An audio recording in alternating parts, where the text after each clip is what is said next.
advisor for this meeting or for this committee. So thank you guys again for coming out. I know the weather has not been very cooperative, but thank you for braving that, and especially for the staff. I know you guys are busy this time of year, so thanks for taking time out to commit to this group.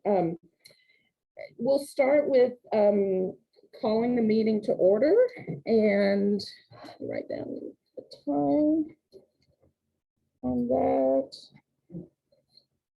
And then hopefully, if you guys had a minute or two to review the minutes that I sent out from November's meeting, but if you didn't get a chance to do that, we'll do that for about a couple minutes. I did provide handouts for that, so if you'll look through it, and then we'll approve or disapprove or add or amend whatever you guys think is necessary. So give you a minute or two to look over it.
Okay, so I need a motion to approve the minutes.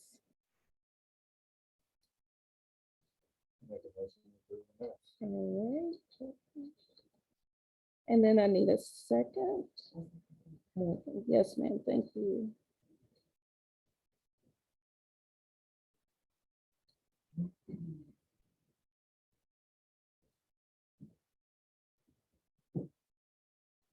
Okay, any further discussion on the minutes? Any questions, additions? Okay, so the minutes have been approved. Thank you very much.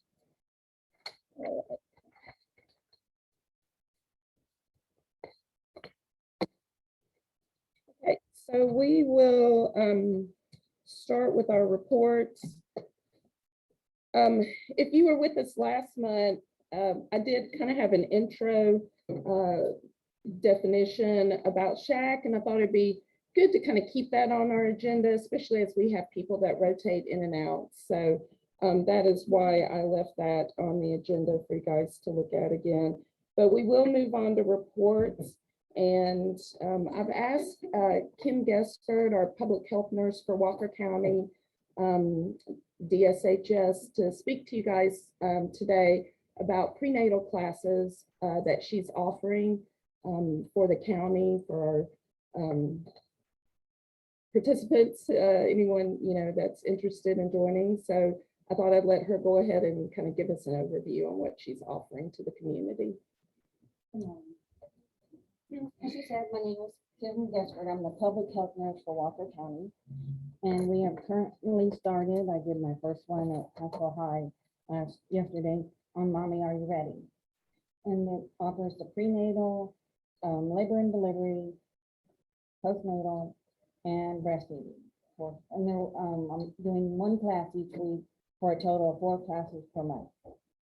I am currently doing 2 classes of each, one at the high school and one at the clinic.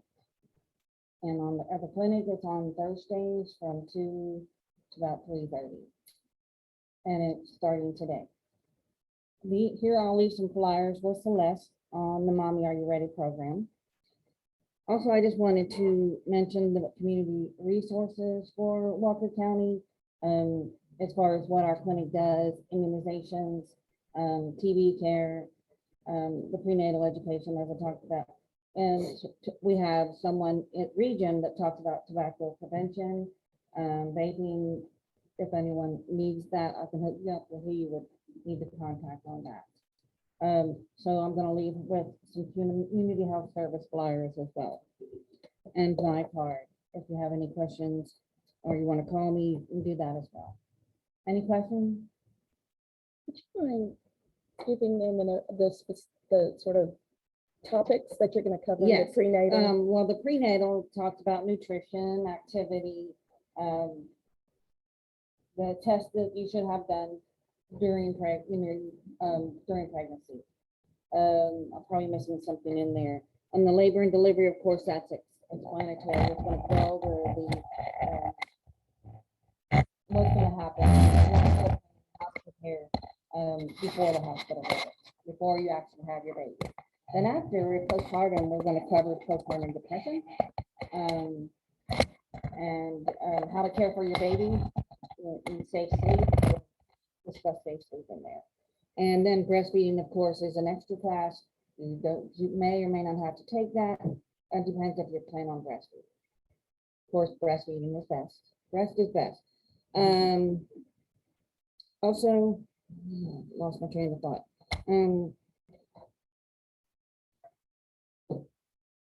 Oh, they also will get a baby gift item, each time they come in. And if you attend all three of the prenatal, postnatal, and labor and delivery, they'll get a raffle for a pack and play.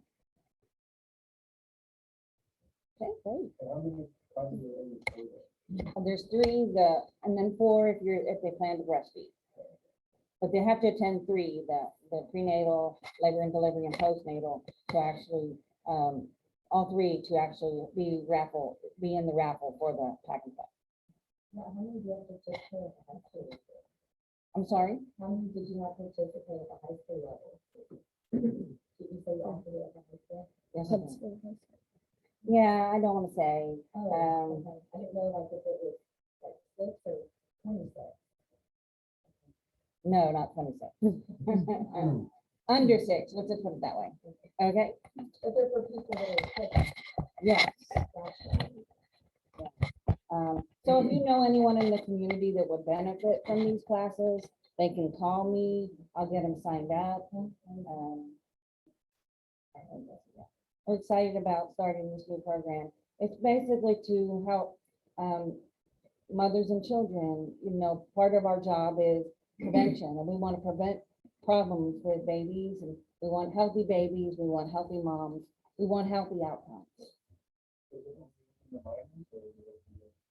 Yes, it's anyone who's pregnant, yeah.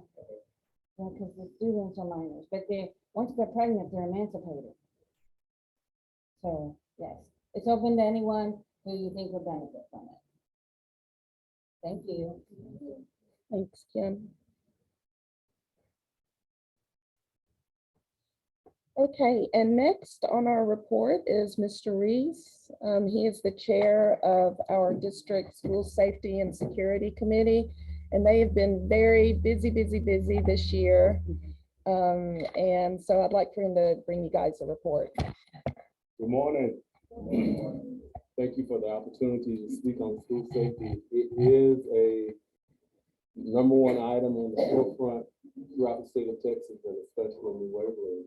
I'd like to say kudos to all of the staff in New Waverly that are working diligently at keeping our buildings, our students, and our staff safe. We are, as a part of our agreement with the School Safety Center this year, we are teaching behind locked classroom doors. We are required by the state to make weekly door sweeps. And so what we do is that we have a staff that come by each building on the interior and exterior doors to make sure that they are safe, secure, and locked. Also, we get periodic visits from the Education Service Center where they will send an intruder in and they try, they knock at our doors, #1, test to make sure that they are locked. And they will go through our buildings. And our role is to, if Mr. Slot comes in, we, if he doesn't come to our point of location, we redirect him, get him signed in, find out where he's going. We'll run his driver's license to make sure that he's legal in our district and so forth. And we do that for everyone. We also, as staff, when we visit from campus to campus, we have to sign in through the Raptor system so that if there was an emergency and I was on the intermediate campus, when they did a sweep and they did a count of who's there, I would be accounted for. But if I was there and something happened, I could get lost in the shuffle, whether it's a hostage situation or a fire, whatever. So I know it's a little, that in itself is a challenge to our staff when we go from place to place, because some, like me, I work on all 4 campuses, and once we get used to it, I just hit that computer and I log in. We work through technology. We've got a Raptor system that we're about to roll out where everybody can put an app on their phones. In the case of an emergency situation, we can get a page in that. The biggest thing that we will be doing this year, we're on a 3-year cycle with the Texas School Safety Center, where we have to do a complete audit. And this is that time of the year. So I will be pulling and training a team of employees, community members, parents, and probably a student to serve on that panel. And so basically we will go into a school, we will check their essential documents, look at the emergency operations plan.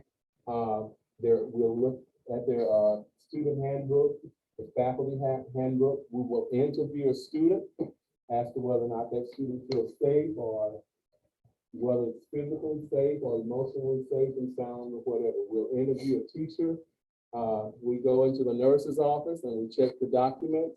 We review the science labs, and we do a whole gambit of safety devices. And then we make a report to the state of the School Safety Center, and they will evaluate it. And if we pass, they will send us a certificate. And if we have a deficiency plan, then we will have to make a corrective action plan. So we have had 2 audits from the Education Service Center. The first one, we had the first campus that they visited. They got in, so we had to do a corrective plan. The second time, there was a door left ajar. So we were like at 98.9% of passing. So if you're here and you're working on a campus, let's please make sure that we're expecting a visit and we want to get 100% this time. So safety it's not an issue, it's a lifestyle. So we're all endeavoring to keep each other safe. Appreciate the opportunity. Thank you. Thank you, Mr. Reese. Like I said, he has worked very hard along with the committee to get this information rolled out, and somewhat challenging, but like he said, very necessary in this day and time. We are getting ready to roll out our human sexuality education curriculum. And if you guys remember, we as a SHAC group have been working on that, and I've asked Ms. Brock to give us an update on that.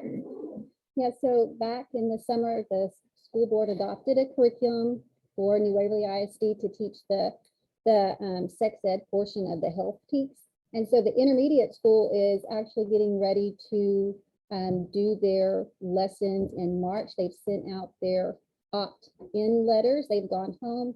And so they're waiting for those to come back. And the teachers are going to be using the Quaver Ed curriculum, and that's going to be taught through their science class. And then the PE teacher is going to teach part of the curriculum also. The junior high, they have not sent out their letters yet. They're going to do theirs after STAR test. So that's going to be like in the end of May. And then also some of the lessons will be in conjunction with the Health and Safety Summit. So the teachers are going to have time to plan. That's going to be done through their PE classes. Mr. Coach Geesey, as I call him, he's going to be teaching the boys, and Ms. Cook is going to be teaching the portion of that. So that's where we are on the human sexuality. Anybody have questions? If anybody does ask you, parents have the opportunity, they can view any of the curriculum. If they have questions about it, they just have to contact the campus and set up a time to go up and view, because it is online and it's copyrighted. So if parents would like to view it, they can. Thank you. Thanks.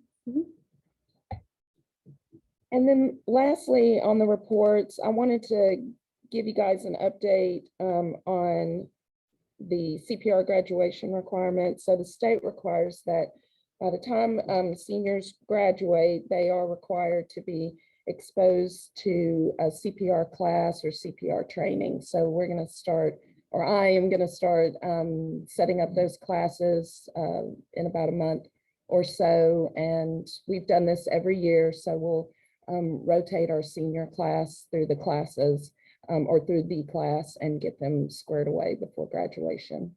So. All right, we do have two presenters here today, and I'm very excited to hear their presentations. I'll start with Stephanie Dewar. I know Stephanie from when I used to work in Huntsville ISD, and she was the counselor at Huntsville Intermediate.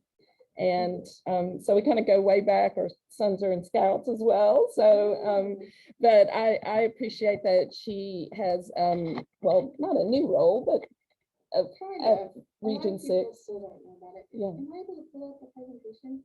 It's online. And will that like totally mess you up? Yeah. I can zoom. Look at the screen share. We're gonna go there. Let's see. It just needs a tab and that's it. Can you scoot the black bar over? That's not the document. I can minimize this. Look at you, Mr. Smarty. Except we can't see it. No, that did not work. If you click right here, can I? Because isn't that what just pops up after you open them?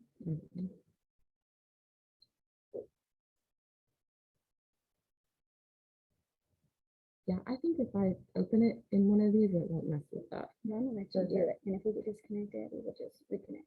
Okay, I'm gonna let you drive. it won't take just 2 seconds.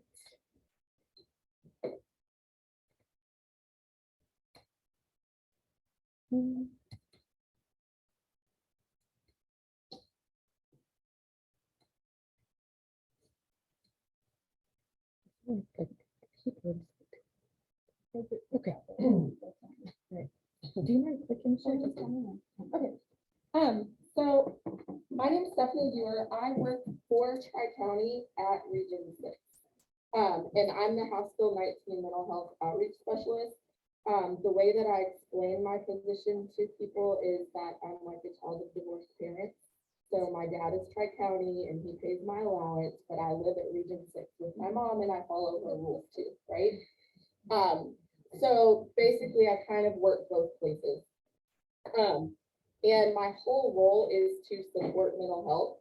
I can do presentations for community, for students, for parents, staff development for schools. Oh, that's me. And I have the best job. I do love it. So what exactly do? I connect to community resources and I connect to LMHA resources. So one of the things that I've really committed to in my position is improving relations between schools and the LMHA. I started working at Tri-County and then I left and I went to work as a school counselor in Huntsville ISD for 10 years. And I quickly realized when I went to the schools that the schools didn't really understand what Tri-County did, and Tri-County really didn't understand what the schools were trying to do. And so I try really hard to help schools if they're ever having issues, like if they're having families come back and say, well, they said they couldn't help me or they don't do that, helping kind of go around the back end to figure out where the misunderstanding was or what's happening there. I also, the purpose of my position is to kind of bridge that gap between mental health and education. I do have a mental health training focus, so the things that I'm supposed to be focusing on primarily is trauma-informed care, specifically trauma-informed care for the IDD population, substance use prevention and intervention, suicide prevention, intervention, postvention, and then youth mental health first aid. I'm required to facilitate at least one class per month. Has New Waverly done youth mental health first aid? Not that I'm aware of. Okay. Everything that I do is free. So I'm not allowed to charge. I'm funded through HHSC general fund, so you guys have already paid for me. So I can do anything pretty much mental health or substance use related for free. Okay. This is how I view my job. House Bill 18 came out with a lot of mental health mandates, a lot of things that now the schools are required to be trained in or required to train students in. And so I'm here to make your mental health mandates magical. Hopefully make anything easy that you're trying to access. So I kind of do that two different ways. If there's a training that you want for staff, if there's a training that you want for, not a training, but a presentation that you want for parents or students, you can contact me about that. And on the flip side of that, if you're trying to find the resources, if you've got a family or a student, and you're like, I just really don't know where to go, I don't know where to find help for them, I'm a good place to start. I may not know it all, but I know somebody who does. So this is just kind of the odd way that we're split up. So I work for Tri-County, but I cover all of Region 6's area, which you guys fall under Tri-County, so that works out great. But that's kind of how the regions and the LMHAs are split up, so it's really, it doesn't match. Next slide. This is my map. So this is the areas that I cover, and then I have listed, like you can see, you guys are in yellow, so you belong to Tri-County. It has their information on there. So I have some of those if anybody wants one of those. Oops, sorry. Nope, you're good. These are some of the evidence-based programs that I'm trained. I'm a trainer of trainers in. Ask to Save a Life for suicide prevention, trauma-informed care, trauma-sensitive schools, which is really great for staff. Psychological first aid, which a lot of behavioral threat assessment committees are asking for that training. Youth mental health first aid is fantastic for teachers. When I was working in the schools, they sent all the counselors, but while I was in that training, I was kind of like, I have a degree in this, but my teachers could really use this information. And then Road to Recovery, which is trauma for IDD. Okay. So that's a really just a brief summary of my job. I do have business cards, and I have kind of a flyer with a catalog of things that I do a lot, but pretty much anything that you guys might be interested in learning about, as long as it's related to mental health, then I can do it. So I customize a lot of things depending on what it is people are interested in learning about. Have any questions? No? Thank you. Thank you. You need a presentation? Okay. So our next presenter is Danelle. Am I pronouncing it right? She's actually, I guess, subbing in today for Amy Moser, but you guys probably work close together. Yes, ma'am. We so- work hand in hand. We're coworkers and friends. Awesome.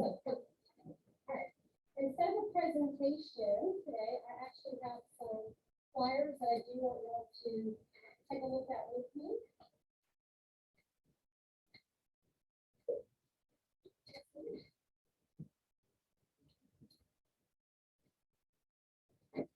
Okay, my department is safety, education, and training at the Education Service Center Region 6 in Huntsville. I have 21 years in education, so I do get excited and passionate about it. And I'm looking forward to sharing a lot of our services with you today. We have several that are free, and we do have a few that are fee service based.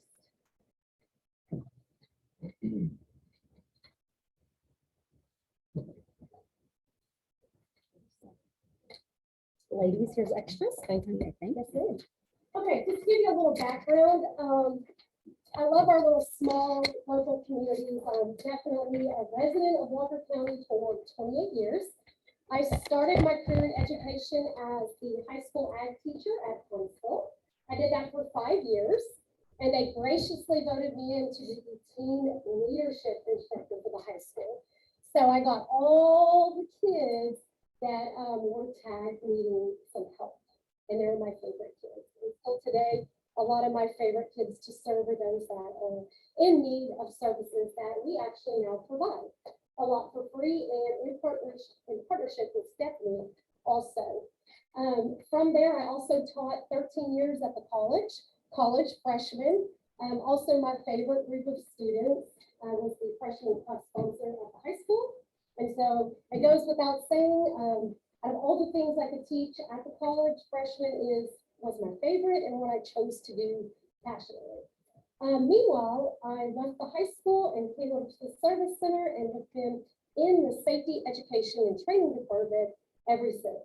And so we have a tiny little group of staff. Our department consists of 7 staff members, but the 7 of us hit the ground running hardcore with school safety. One of those staff members happens to be the deputy director of the service center, and he does exactly what Mr. Reese is talking about today. So to sort of piggyback off of him, you are very lucky and fortunate to have him. It is so crucial right now that all school districts have a Mr. Reese. And because we do the intruder assessment audits. So I am on that team and currently have already conducted 10 at the launch starting October 1. And praise the good Lord, I have not had any findings. I've managed to get all the schools that have it together.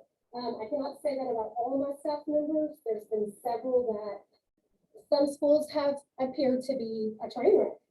And it's just because, not because they're not necessarily prepared, but we're in that mindset of, especially elementary schools, these are our babies, it's open concept, everybody comes in, it's a small town, it's warm and welcoming.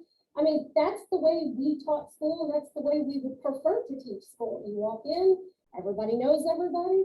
It's just, it's a new way of life, just like he said. So it's sort of like exercising. You know, when you first go that first day, it's like, am I gonna come back and do this again? But after a good 30 days, you're in a solid routine and it becomes a habit and a practice.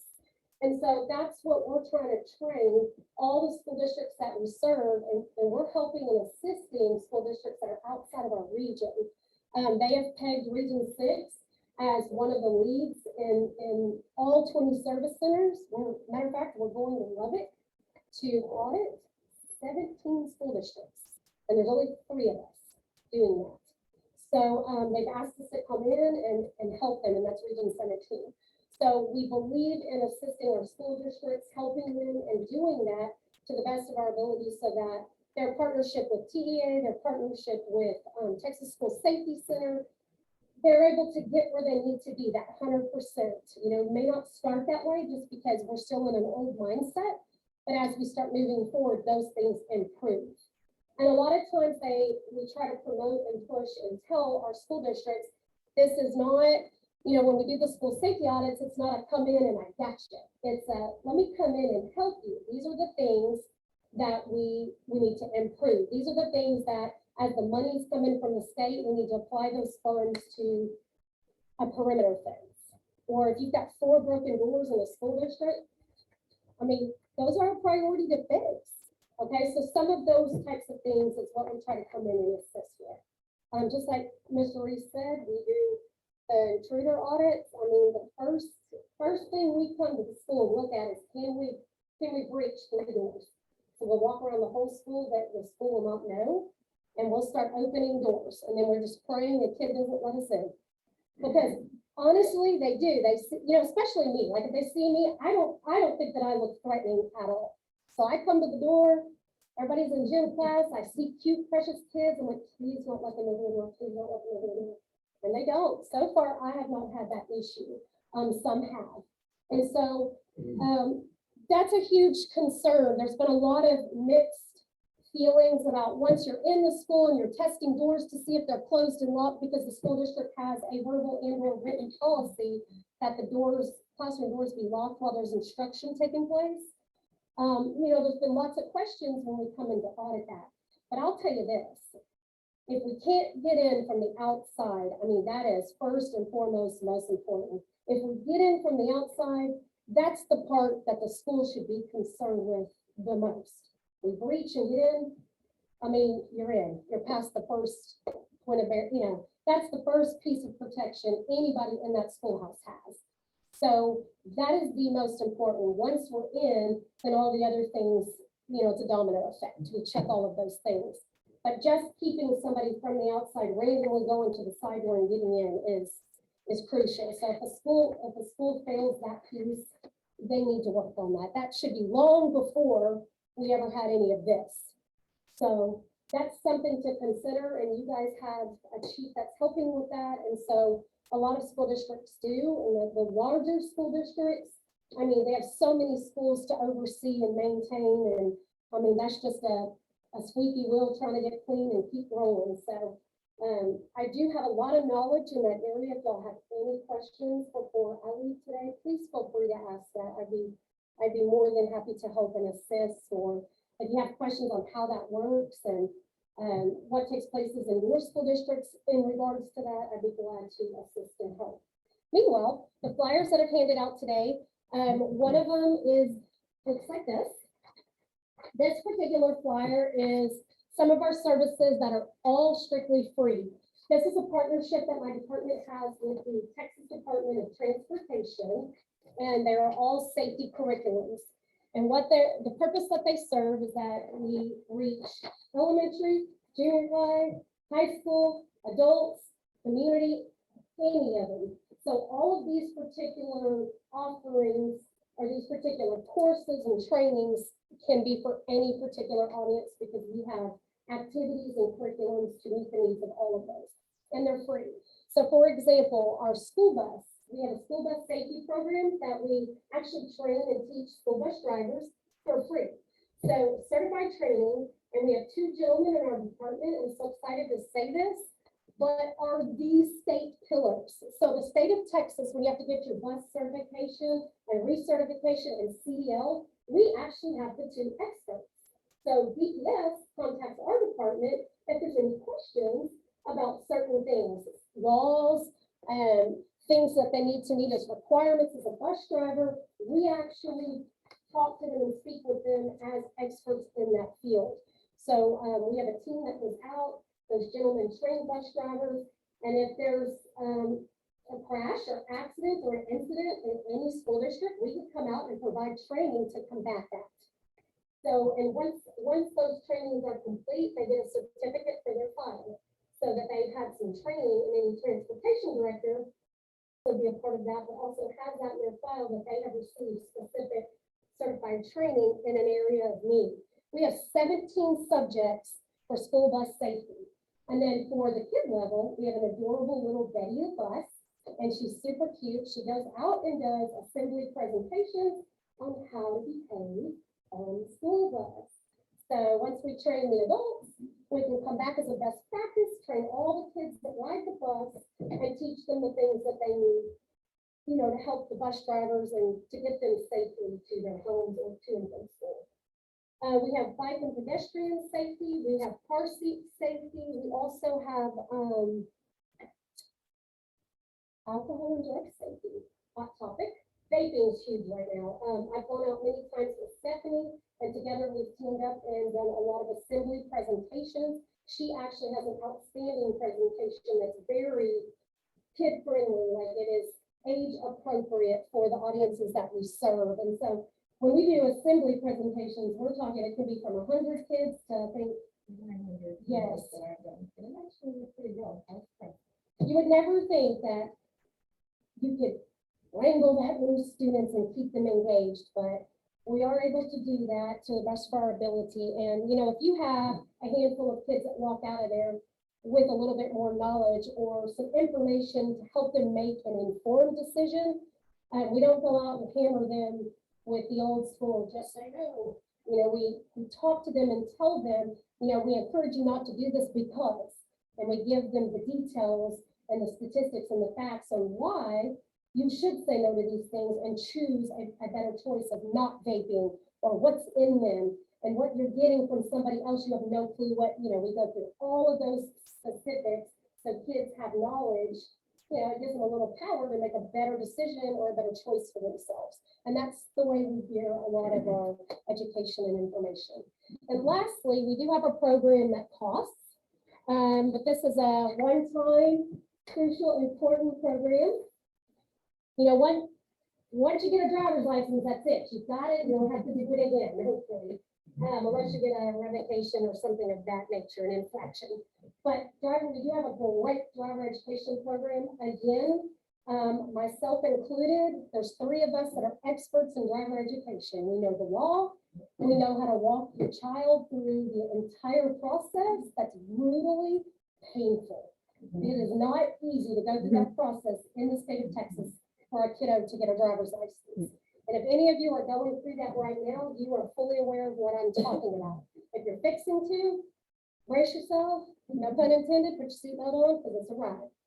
And I think one of the main things is that a parent should know, or an instructor should know, that maybe has kids that needs this information, is that it's not a one and done. You don't get your certificates and your paperwork and it's like, okay, we got this, check, throw it away.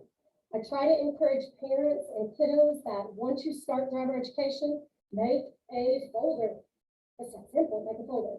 Because all of the information from start to finish that you get from driver education, you will have that to look at and need from 6 months to a year later.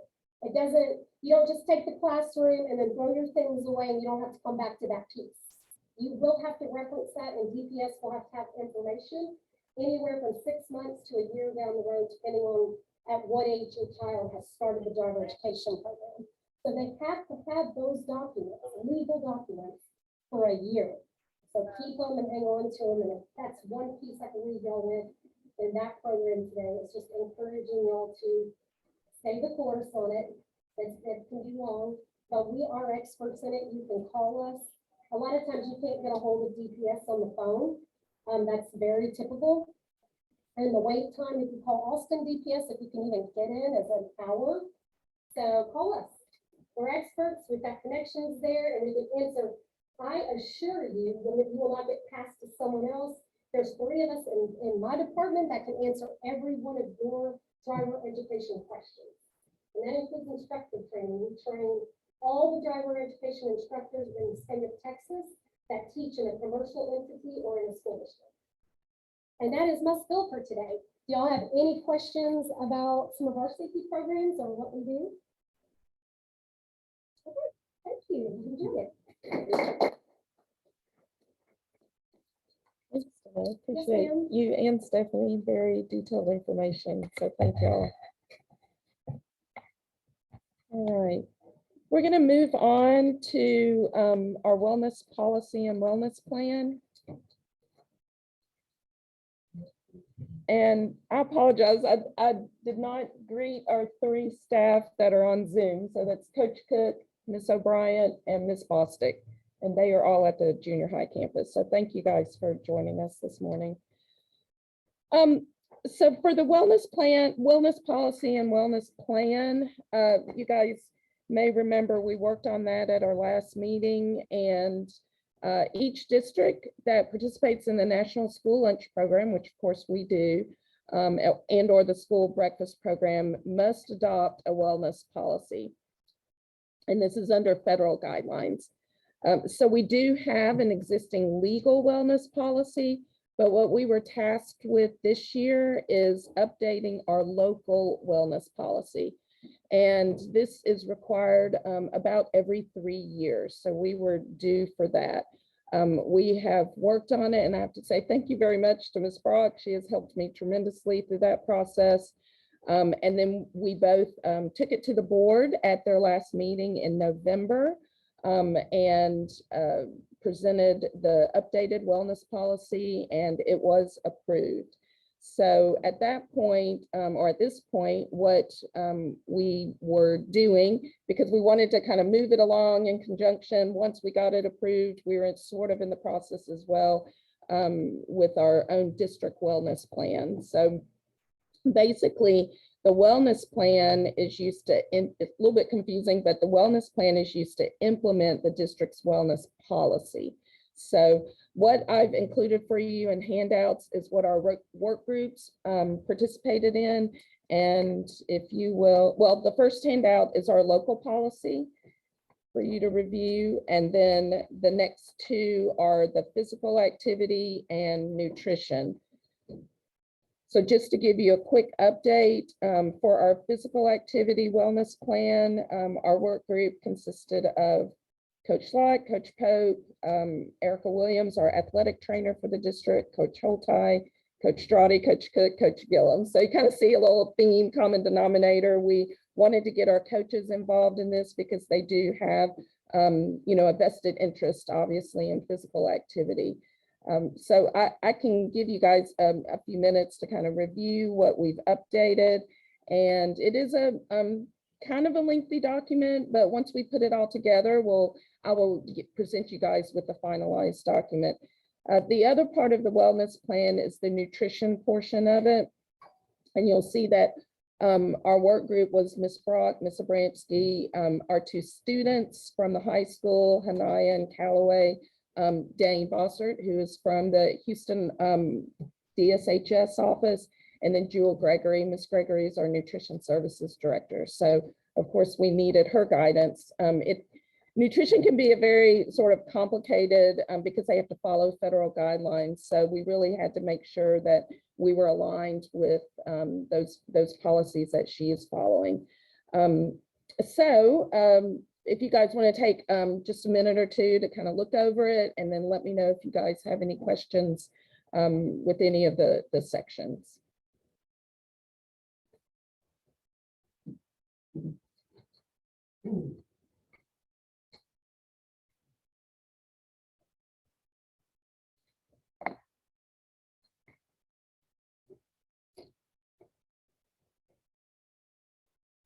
And for those of you who are on the work groups, if you have any comments you want to make to the group, that would be appreciated as well. If you have any thoughts or comments on how y'all came about with some of, say, the goals and the objectives and the action steps.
I guess I'll throw out a question for the coaches that are in the room and Erica as well.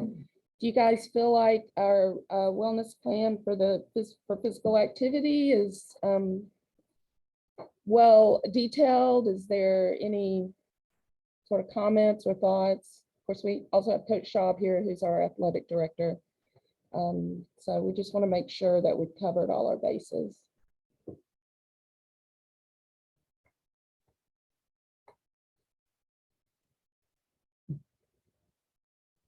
I take that as a yes. I guess so.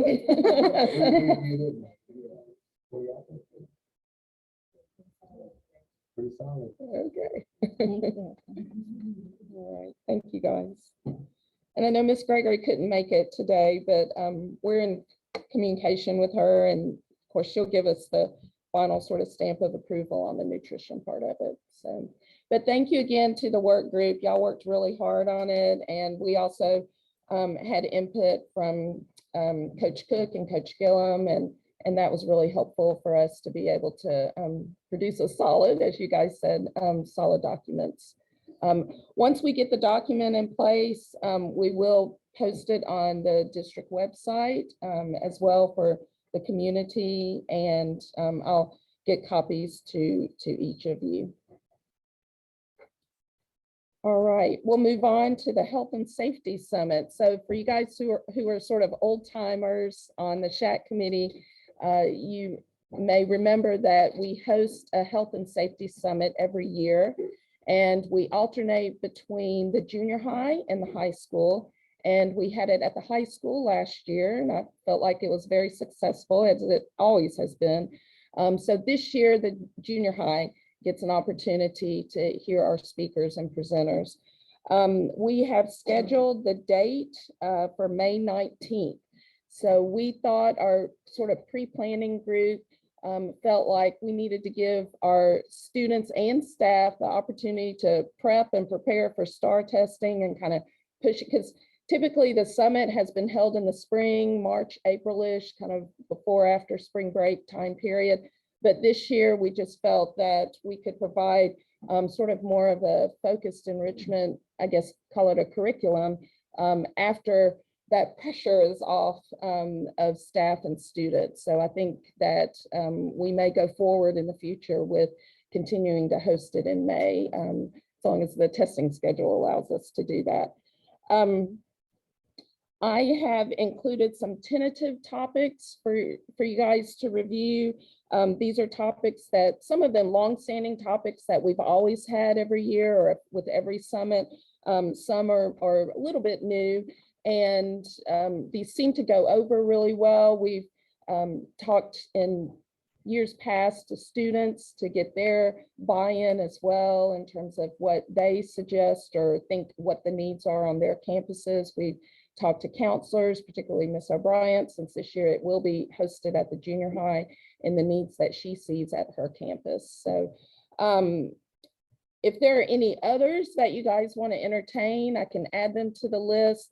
Of course, it's dependent on if we can find a speaker for that topic, but I'm happy to look at anything that you guys maybe see elsewhere that our students would need.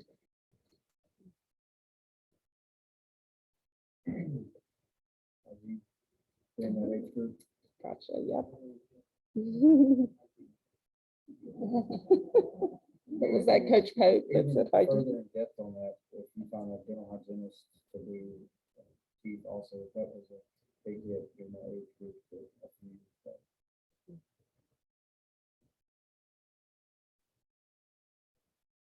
Great suggestion. We can come up with something with the fire department wise. So we got about 20 suggestions. I will talk to the guys. Great. All right. So Josh Slot is, if you guys don't know, he's representing New Waverly Chief, that's your title, right? Fire Department, yeah, New Waverly Fire Department. So in years past, he's done a great job with his crew and things like boater safety and just in general safety topics. So, but he's been with us for a long time, so he's been through several summits. Some of the ones that I just kind of wanted to highlight that we thought this year would be really pertinent for this age group is personal and public safety. And as we talked about it, we just wanted to give students some tools on how to not be necessarily distracted, you know, in public or out when they're out and about, what their limits and boundaries are. So that was one area of concern that we thought would benefit. Sex trafficking has been, if you've watched any news at all, is always a big topic. And we had a very positive outcome from that from last year's group. So we'd like to entertain that as a presentation. And then healthy relationships, we looked at not only healthy dating relationships, but healthy relationships with friends and peers. and that type of thing. And just how do they, how can our students be equipped with conflict resolution, you know, because they're kind of in this age or this growth and development stage where maybe they don't know how to react to someone who may be threatening to them or bullying, that type of thing. So we really thought that that would be helpful for them as well. Anything else? Any other? I think so. Okay, that is all I have for today on the agenda. Does anyone have any other business or any other agenda items they'd like to bring up?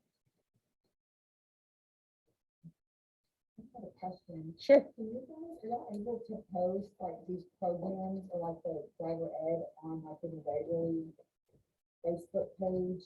Is that a resource that you could share, or how does that work, so that not just us have access to it, but the community? Can you send this to me digitally? Okay. I just thought that might be good. That's a good idea. I can do that. Great question. Thank you for bringing that up. Yeah, as much information as we can push out to the community, our parents, we certainly will do that. So. All right, our next meeting is March 2nd. This is our last meeting for the year because, as you know, the state requires 4 meetings at minimum. And I just kind of had to thought I'd better put in a last bullet and stating that any sort of outstanding agenda items that we have from our March meeting, we will just discuss via email, if that is okay with you guys. I don't think I'll get any pushback on not having to convene another meeting. But it's a busy time of year for everyone. So I think you guys have been really responsive on emails. So we'll handle any outstanding issues after the March meeting via electronically. So you're welcome. All right, thank you guys again for coming. Be sure grab handouts, make sure you're on the sign out sheet, and any food you would like to take with you. Thank y'all again.